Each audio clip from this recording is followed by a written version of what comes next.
Nous sommes à Aré-et-Anne, petit village de Meurthe-et-Moselle. Pour Rémi Champignol, la journée a débuté à 5h30 du matin. C'est un moment unique.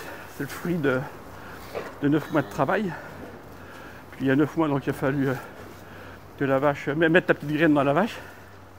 Et du coup, c'est d'autant plus unique pour moi, c'est que je suis éleveur inséminateur, donc c'est moi qui insémine mes vaches. Donc c'est le fruit de mon travail en fait.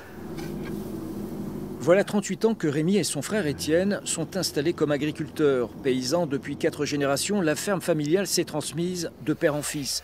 Pour l'un comme pour l'autre, l'heure de la retraite se rapproche et aucun des enfants de la famille ne s'est encore positionné pour reprendre l'exploitation.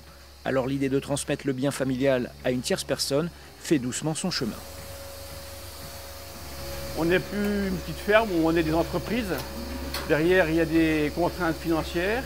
Il y a des contraintes budgétaires, il y a des contraintes de travail. On est des plus grosses entreprises, du coup, qui nécessitent plus de performance, plus de travail, plus de présence. Et du coup, des fois, ça fait peur à des jeunes qui voudraient faire le saut. Les qualités pour que quelqu'un puisse reprendre l'exploitation, être polyvalent, être comptable. Il faut aimer l'administratif, parce qu'il y a les normes pour les cultures, il y a les normes pour l'élevage, il y a les normes... Par exemple, pour la directive nitrate, les travaux dans les champs. On va chercher les charolais ce matin, ok. Ils travaillent eux aussi dans cette exploitation. L'un est ouvrier agricole depuis 10 ans, l'autre est stagiaire envoyé par la Chambre d'agriculture pour se former. Les deux viennent de mondes professionnels très différents. La passion de l'agriculture les a réunis pour un temps au sein de cette ferme.